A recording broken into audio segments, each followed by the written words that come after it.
Welcome everybody, this is Wargamer Sean. I'm here today talking about the Necron, the new 8th edition Necron Codex.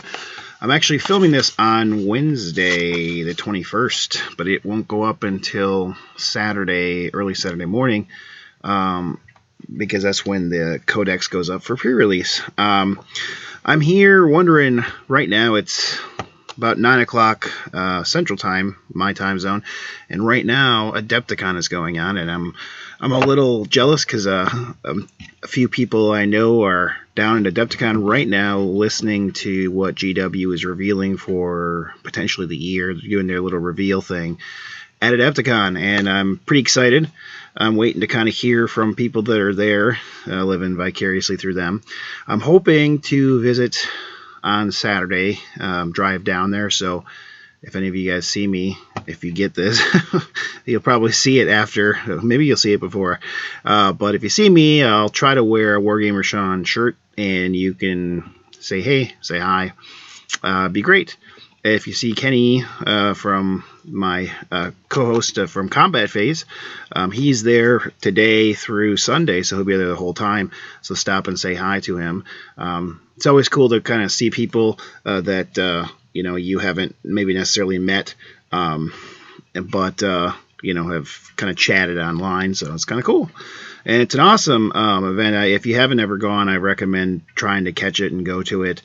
It's just a really great event, and it's the largest I've ever seen. Now, I haven't been to a few of them that are big, but it's the largest one I've seen in the U.S. I haven't gone to any events outside of the United States. Someday I hope to. I'd like to get to Warhammer World someday too. But I'm going to stop talking about Adepticon, and we're going to go on to talking about the HQ section for the Necron's 8th edition Codex. So we're going to start off with Imhotep the Stormlord. And most of these guys for Necrons have a base movement of 5 inches. That's what most of the infantry are as far as movement-wise. And typical with Imhotep the Stormlord, you'd expect with like a kind of like an overlord or almost like a captain for, you know, Space Marines. His weapon skills 2, strength is 5, toughness 5. So a lot of these HQs, their toughness is 5 for Necrons, which is really it's a big deal for them. And it makes them tougher to hit or hurt with normal troops, because most things are either strength 3 or 4 when they're hitting, you know, in close combat. So it does make them a little bit more durable. He has 6 wounds. He has 3 attacks. Leadership 10. I think all Necrons have 10. I'm almost 100% sure. And he's got a 2-up save, and he does have a 4-up invulnerable save from a phase shifter. And he has Grand Strategist, so if he's your Warlord, he gives you 1 additional command point as Imhotep. Now, he's the Sotek dynasty, so you have to play that dynasty if you want. There's special rules, or if you do have him in a formation that is just Sotek, basically dynasty. He has a Gauntlet of Fire, which is an 8-inch D6, strength 4, AP nothing, damage 1, and it automatically hits. He's got the Staff of the Destroyer. It's an 18-inch assault 3, strength 6, AP minus 3, 2 damage. And then it's also got a melee profile, which is +1 strength, minus 3, and 2 wounds. Now, he's fair in the Sotek dynasty, so his My Will Be Done, and this is something that all overlords have. My Will Be Done is at the beginning of your turn. It has to be the beginning of your turn, so that means you can't use this on anybody that's coming in from reserve, because they come at the end of the movement. But you choose an infantry unit within 6 inches of Imhotep, and they add 1 to advance, charge, and hit rolls for that unit until the beginning of your next turn. Now that's pretty good. It just has hit roll, so that can be shooting and close combat, but also gives them, you know, more to their advance and more to their charge, which is good. So all of the overlords have this. It's called My Will Be Done. So I'll mention it on anything that has it from now on, but I won't go through the rules because we're talking about it here. He is a Lord of the Storm, and he has once per battle in your shooting phase, you can pick an enemy unit within 48 inches other than a character, so it can't be a character, and on a d6 roll of 2+, that unit suffers that many mortal wounds. So basically, let's say you're rolling a d6 and you roll 3, then that unit would suffer 3 mortal wounds, which is cool because they don't really have psychic. So I really like what GW is doing in this edition with the Necrons, is they're giving them something to help because of their lack of psychic power, which is neat. They also, any unit within 6 inches of that unit that's been hit, you roll a d6, and on a 6, that unit suffers d3 mortal wounds. So I think it's fair, you know, a once per game use versus, you know, rolling for it when, you know, in older editions when it was dark and all that stuff. He wasn't that great in 7th, but in 6th he was pretty good. And at the end of 5th, I guess, when their codex came out. Undying Imhotep regains d3 lost wounds versus 1 for living metal. So living metal, that rule is they get 1 wound back at the beginning of each turn, but Imhotep gets d3. And his Pharaoh of the Sotek dynasty, he gets to do my will be done, but he gets to do it twice in a turn, but only with Sotek infantry. And it so basically he can do it twice. So he's a little bit more special for an overlord. So that's Imhotep. I'm not going to go through. I think you can look this up yourself, or I don't want to give everything away, but you can look up the point values yourself. I'm not going to go through that here. I'm not going to go through power ratings either. Nemesis Zandrek, he is 5-inch move and weapon skill ballistic skill 2, strength toughness 5, 6 wounds, 3 attacks, leadership 10, save 2+. So just like, you know, our previous one on Imhotep, but he is also Sotek, and he has living metal, so he gets 1 wound back a turn. He has my will be done, and he also has a phase shifter, which is a 4-up invuln. He has counter tactics. At the beginning of your opponent's turn, choose 1 enemy character within 12 inches of Nemesis Zandrek. Any aura abilities that character has cannot be used until the beginning of your opponent's turn. So it's a way, instead of like stealing stuff, he basically gets to take away their aura abilities. So if they are reroll 1s to hit or 1s to wound or whatnot, he takes it away from them till the beginning of the opponent's next turn. So that's, you know, that's pretty big because it goes from the beginning of your opponent's turn till the next turn of the opponent. So it's big. Transient Madness, roll a d3 at the beginning of each of your turns and consult the following table. Choose a friendly Sotek infantry unit within 6 inches to gain the relevant ability until the next turn. So 1 is Avenge the Fallen, add 1 to attacks. Quell the Rebellion, improve the ballistic skill by 1. And Solar Mills Charge is reroll failed charge rolls. So that's pretty good. So I think he's a pretty good kind of commander. And then there's Vargard O'Byron, which is also Sotek. He's kind of like a lord, and he is kind of like the guard. He's always kind of been the bodyguard of Zandrek. But he has movement of 5. He's weapon skill 2 and ballistic skill 3, and then strength and toughness 5, 6 wounds, 4 attacks, 10 leadership, and then 2+ save. He has a war scythe that is +2 strength, -4 AP, and 2 damage. He has living metal. He has cleaving counter blow. So if he's slain in the fight phase, don't remove him until the end of the phase. He can still fight in that phase. If he has not already done so. So if he's already fought and he gets killed, then he's done. But he, you know, he has a chance to hit even if he does get killed off first.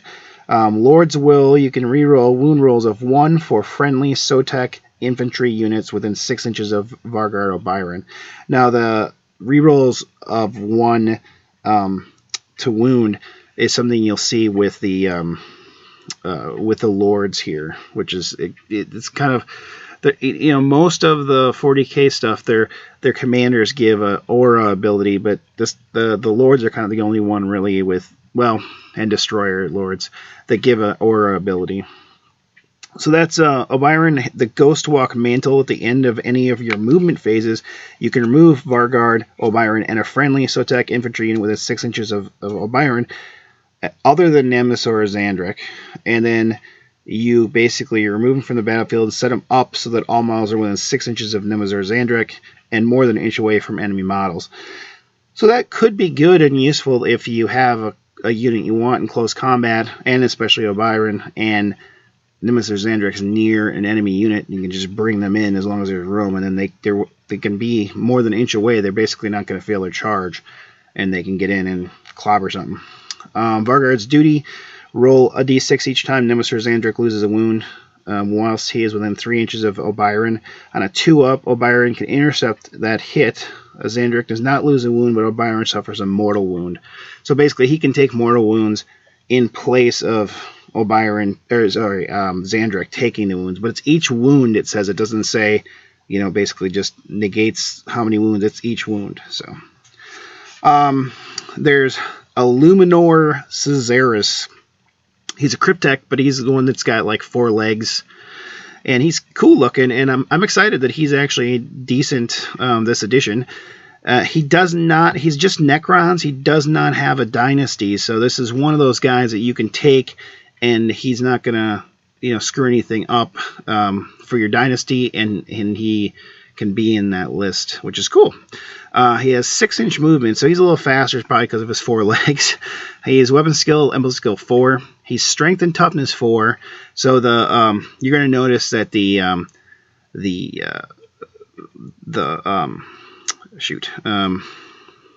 am I blanking on it? I apologize. I'm going to flip through here because the Crypteks have strength and toughness 4 versus 5.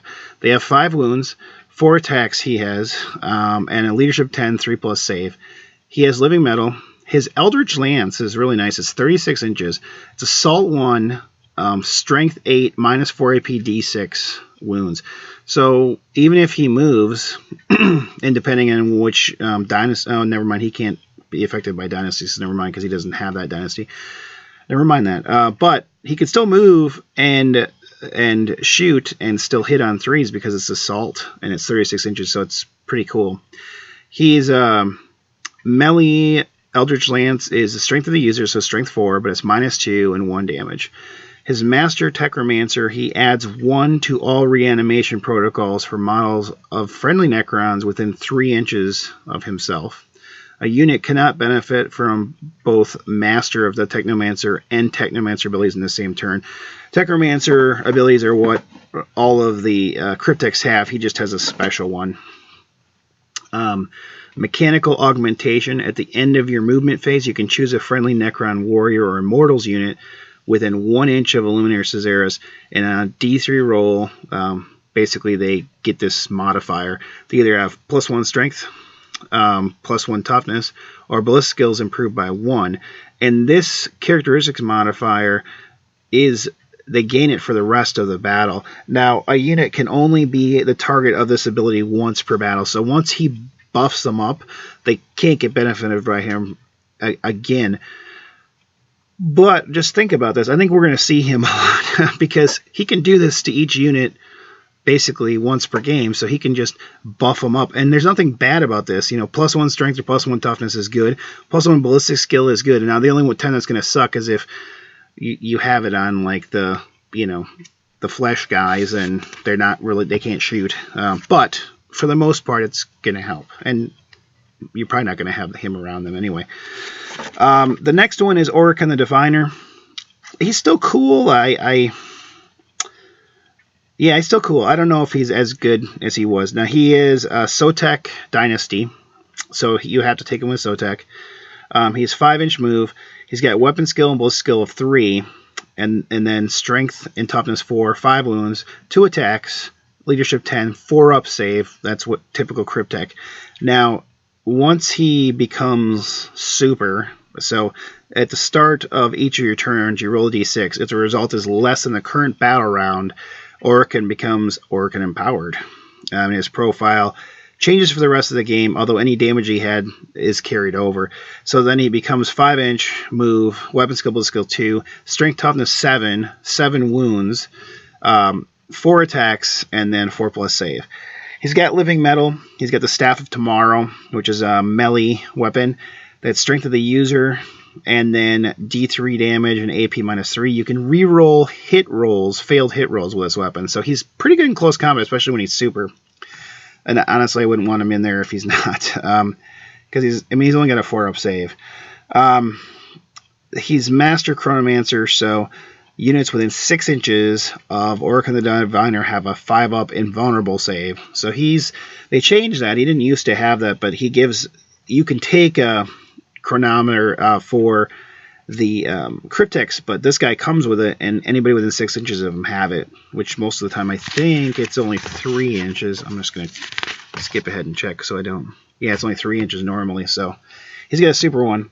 Technomancer, he gets to add one of the reanimation protocols for SOTEC units within 3 inches of units within 3 inches of him that are SOTEC. So he's basically he's got the normal Technomancer ability.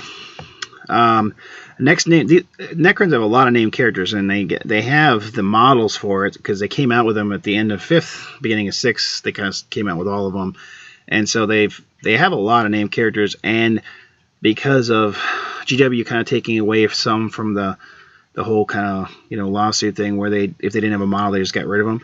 These guys all have models, so they got to keep a lot of their characters, which is really neat.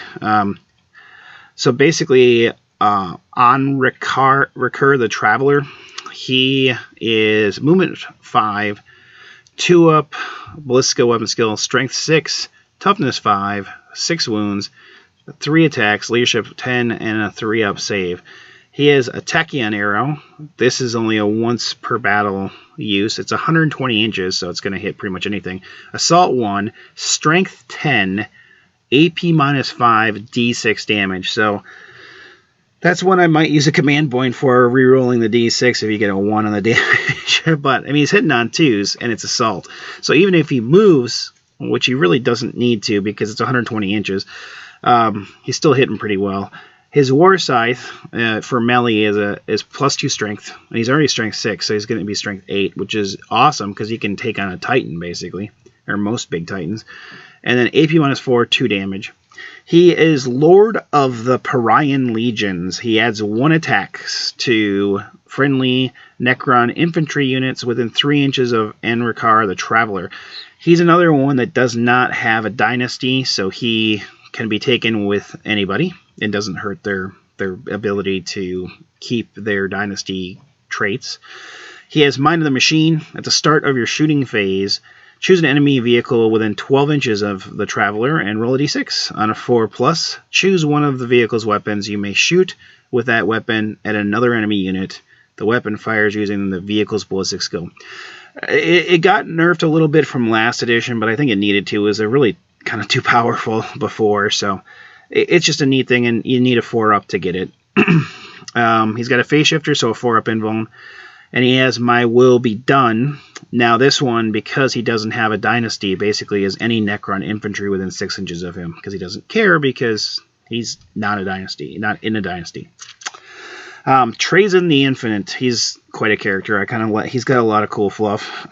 He is movement 5 inches. He is a weapon skill, ballistic skill 2, strength 5, toughness 5, and he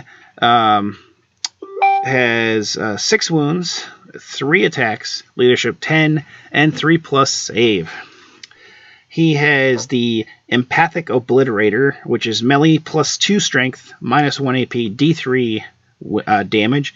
If a character is slain by an attack from this weapon, each enemy unit within 6 inches of the slain character suffers D3 mortal wounds. I mean, it's cool. I don't know how often it's going to happen. But playing with him, you obviously can try to plan that.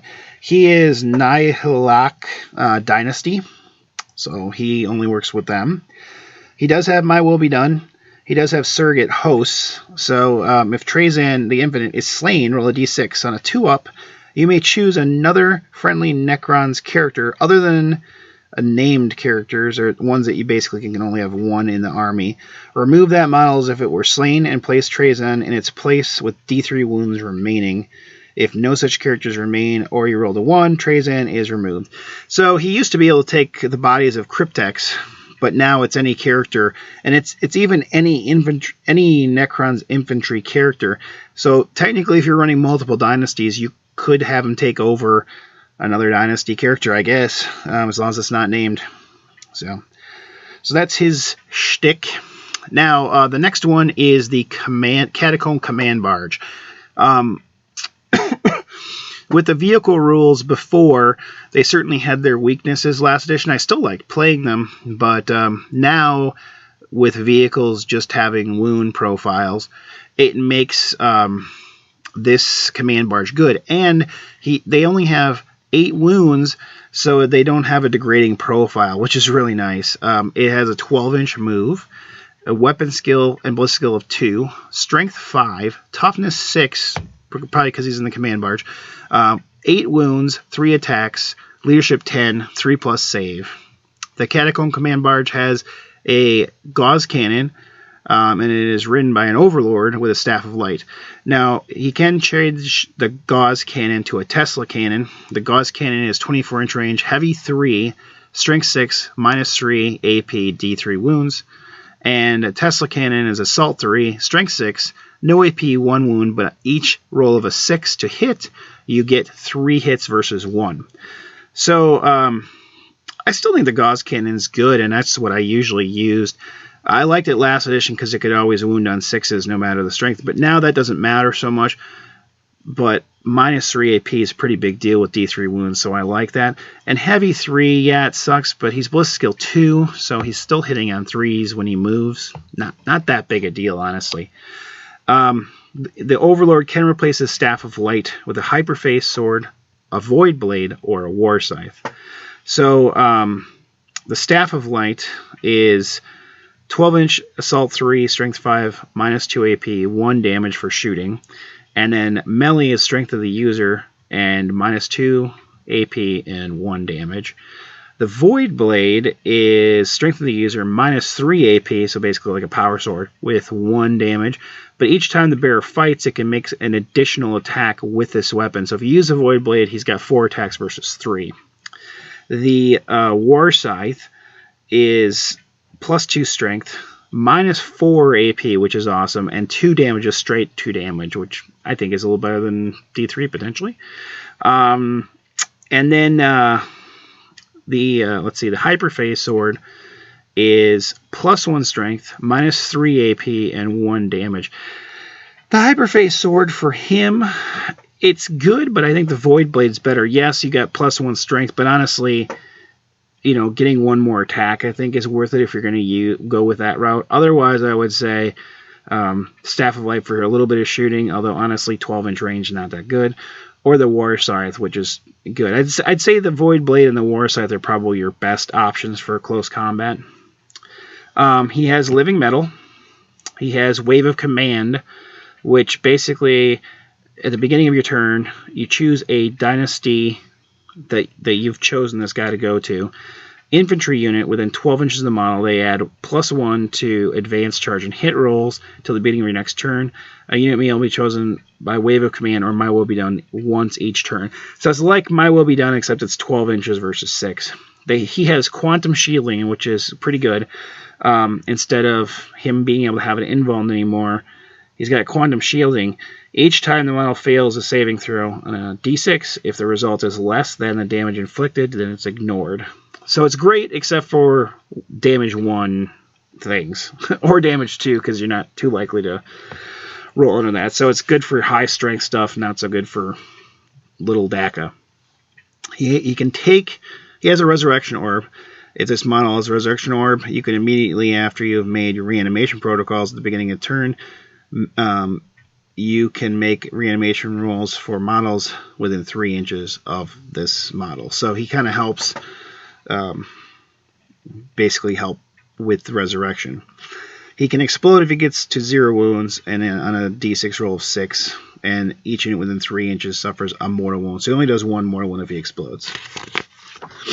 The Overlord, just the generic Overlord, is 5-inch range, weapon skill, ballistic skill 2, strength 5, toughness 5, 5 wounds, 3 attacks, leadership 10, 3+ save. He has a Staff of Light, but he can take a Void Scythe, Hyperphase Sword, a Void Blade, or a War Scythe. So we talked about everything except for the Void Scythe.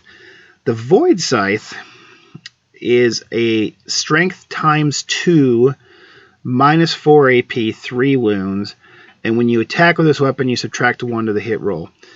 So it's strength 10. It's pretty good.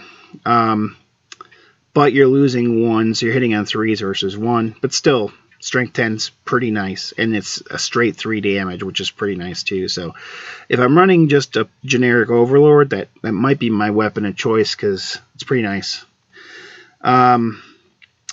He can have a Resurrection Orb. He has a Phase Shifter, so a 4-up invuln, and he has my Will Be Done on the dynasty that you choose to put him in. A Lord.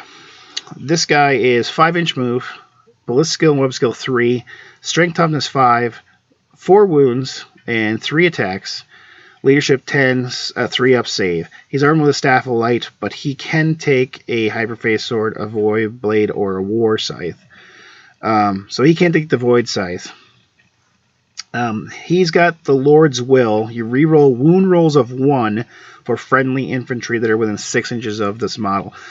So that's for shooting and for close combat. So I think you're going to see the Lord used a little bit more because he's got a nice little aura bubble that's nice, and he's not terrible in close combat. He doesn't have an invuln save, but he's something that can kind of buff, which is good. He can take a Resurrection Orb. Then you got your Cryptek. The 5-inch movement, 3 weapon skill, ballistic skill 3, strength toughness 4, 4 wounds, 1 attack, so not very good in close combat. Leadership 10, 4+ save. He has a Staff of Light, which is 12-inch assault 3, strength 5, -2 AP, 1 damage, and then strength to user, -2 AP, 1 damage. He's got living metal. He can take a Chronometron or a Canoptic Cloak. So that's kind of it's something to think about on this time because the Canoptic Cloak is new. It's what's coming out in Forgebane. Well, this weekend. By the time this goes up, it should be out in the stores. The Chronometron is units within 3 inches of this model have a 5-up invulnerable save against ranged weapons. So, actually, I gotta go back. Let's look at Orican. Oh, that is different. Orican. The 6 inches he has a 5-up invulnerable save for any units within 6 inches, but that's all the time. The normal Chronometron is only for shooting, so that is a difference, and it's a bigger range with Orican. The Technomancer is add 1 to reanimation protocols of models with that dynasty within 3 inches of that Cryptek. The Canoptic Cloak is a different one. It has a model equipped with a Canoptic Cloak can move 10 inches and gains the Fly keyword. In addition, at the start of your turn, you can select 1 unit, one friendly dynasty model that has the living metal ability, and if it's within 3 inches of this model, they regain D3 lost wounds versus 1. So that's pretty good, actually. I mean, it can help kind of heal your guys, your like Overlord and stuff like that, but it also can kind of help. He can keep up with stuff that moves faster, like wraiths and stuff like that. So pretty tempting, and it's a cool dang looking model, honestly. The last one is the Destroyer Lord, and man, he's my favorite. I actually, for my Mefreet dynasty, they're kind of their Pharaon kind of got killed by, well, it depends on where you're reading the fluff. Sometimes it says that it's the guys that kind of are time-faring guys, I'm blanking on their name, or the Eldar that killed them. So they're all kind of fighting for who's going to become the next Pharaon. And I really like the Destroyer Lord of mine, and I always kind of think that he kind of leads in my group because he's just a cool. I love the Destroyer Lord. He's just such a cool model, but his rules last time weren't as good. I'm excited that he's actually decent again. They're really good, I think. He has a 10-inch move. Weapon skill will skill 3. So he's not hitting on 2s like the Overlords, but still, he's a Lord, so that's okay. His strength is 5, toughness of 6. That's pretty big. Toughness 6. He's got 6 wounds. He has 4 attacks, so he's a good attacker. Leadership 10, save 3+. Now, he comes with a Staff of Light, which we've talked about, but he can take a Hyperphase Shield, a Void Blade, or a War Scythe. I think, honestly, the War Scythe is probably best with him, or the Void Blade for an extra attack. But he can take a Phylactery or a Resurrection Orb. If he takes a Phylactery, he regains D3 Lost Wounds at the beginning of his turn versus 1 for Living Metal. And Resurrection Orb, same as before. Now, he has United in Hatred. You can reroll wounds of 1 in the shooting phase for this model and models from friendly Dynasty Destroyer and Dynasty Heavy Destroyer units within 6 inches. So it's reroll wound rolls of 1, which is good. He also has Hardwired Hatred, which all Destroyers have. He gets to reroll hit rolls of 1 for this model. So even though he's not ballistic skill, weapon skill of 2, the rerolling 1s kind of helps almost make it a poor man's 2, basically. And he has a Phase Shifter, which is a 4-up invulnerable save, which he didn't, I don't think he, maybe he could take it, but I don't think he had a 4-up invuln last time. I'm thinking if I make him my Warlord, I'll probably use the Relic that gives him a 2-up save, so helps keep him alive a little bit better. But he has the Fly characteristic, and he's infantry, so that means he can back up, shoot and attack, or shoot. He can't recharge in, but honestly, my guy's probably just going to be with a War Scythe attacking things, but he's fast, which is awesome.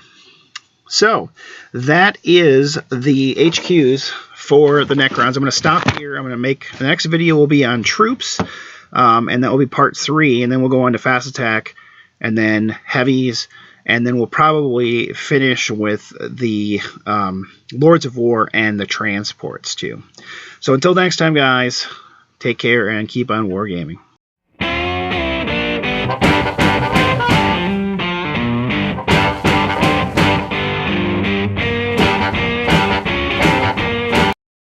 Goodbye, you sexy motherfucker.